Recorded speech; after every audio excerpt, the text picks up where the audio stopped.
পুলিশের ভূমিকা তো একদম যতটা মানে নিচে বলা যায় ততটাই আমার মনে হয়।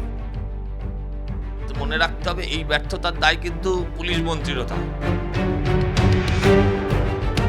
শীতে পারদ পতনের মতো পুলিশের প্রতি পশ্চিমবঙ্গের জনতার বিশ্বাসের মিটার যেন নামছে।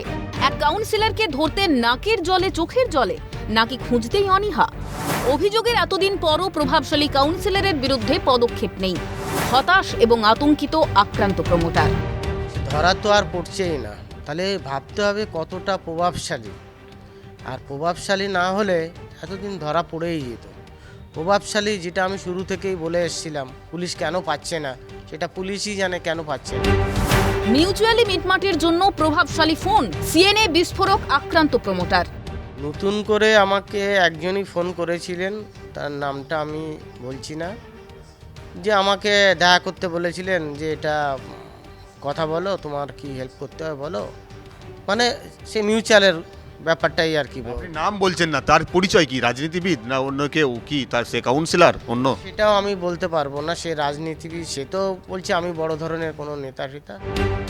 বিধাননগরের ঘটনায় বাগুইআটি পুলিশের পাশাপাশি পুলিশ মন্ত্রীর ভূমিকাতেও প্রশ্ন তুলছে বিশিষ্ট মহল। পুলিশ মন্ত্রী আদৌ কি চান কাউন্সিলরদের সাজা হোক? প্রশ্ন প্রাক্তন পুলিশ কর্তার। সাজা হওয়ার সম্ভাবনা অনেক বেশি, কারণ আগ্নেয়াস্ত্র তো বেশি কিছু প্রমাণ করতে হয় না, ওটা ওনার কাছে ছিল, আর ওইটা আগ্নেয়াস্ত্র, এটুকু প্রমাণ করলেই সাজা হবে। তো এখন আমাদের যিনি পুলিশ মন্ত্রী আছেন, উনি কি চান যে কাউন্সিলরদের সাজা হোক? প্রমোটারের অভিযোগ সংবাদ মাধ্যমে প্রকাশ হওয়ার পর কাউন্সিলরকে ফোন করা হয়। কাউন্সিলরের ফোন সুইচড অফ। কাউন্সিলরের খোঁজ বিধাননগর পুর নিগমের চেয়ারম্যানের কাছেও নেই। সে পালিয়ে আছে, না সে কোথাও গিয়ে কোনো কাজে গেছে, না সে গা ঢাকা দিয়েছে, যতক্ষণ তার সঙ্গে তার আত্মপক্ষ সমর্থনে কোনো কথা না শুনবো কি করে বলবো? তার ফোন বন্ধ, সুইচ অফ। আপনি এখন করুন, দেখবেন ফোনটা বন্ধ। তো তাকে পাওয়া যাচ্ছে, মানে পেলে তো আমি বলতে পারবো সেটা তিনি লুকিয়ে আছেন, না তিনি কোনো কাজে গেছেন, কোনো চিকিৎসা ক্ষেত্রে গেছেন, আমি কিছুই জানি না। সেটা তার পরিবারের লোক বলতে পারবে। আইন মেনে নির্মাণ কার্য চালালে টাকা দেবেন কেন? পাল্টা প্রমোটারের দিকেই প্রশ্ন ছুঁড়েছেন সব্যসাচী দত্ত। ভদ্রলোক বারবার করে বলছেন যে আমি আমার জমিতে, আমার জমি আমি বিধাননগর কর্পোরেশনের প্ল্যান পাস করিয়ে আমি বাড়ি করছি, সেখানে টাকা চাওয়া হয়েছে।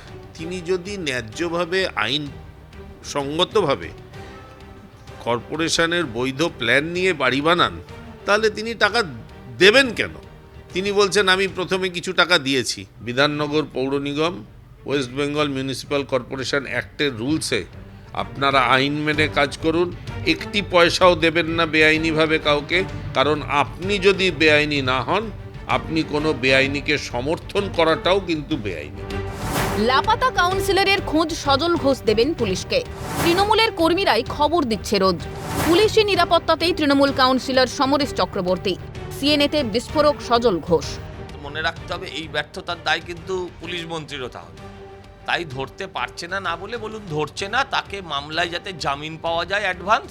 পুলিশ যদি বলে ধরবে, আমি ওকে বলে দেবো কোথায় আছে। পুলিশ বলুক যে পুলিশ ধরবে, আমি ওখানকার তৃণমূলেরদের কাছ থেকে জেনে নেবো কোথায় আছে, জেনে বলে দেবো আপনাদের কোথায় আছে। কারণ তৃণমূলের লোকেরাই তো বলছে কোথায় আছে, আমাদেরকে রোজ খবর দেয়। ফলে এই অভিযুক্ত কাউন্সিলর যে প্রথমবার এই প্রমোটারের কে বিভিন্ন রকমভাবে হয়রানি বা টাকা চাওয়া বা তোলাবাজি করছে এমনটা নয়, বিগত বছর ধরে কিন্তু এই কর্মকাণ্ড তার চলছে, অথচ পুলিশ কোনো অ্যাকশন নিচ্ছে না। ফলে এতটাই প্রভাবশালী, সেই প্রভাবের কারণেই কিন্তু এখনো পর্যন্ত বেপাত্তা বা অধরা হয়ে রয়েছে এই অভিযুক্ত কাউন্সিলর। কিন্তু আর কতদিন সেটাই দেখার। ক্যামেরায় শুভময় দাসের সঙ্গে মফিজুল ইসলাম, ক্যালকাটা নিউজ, কলকাতা।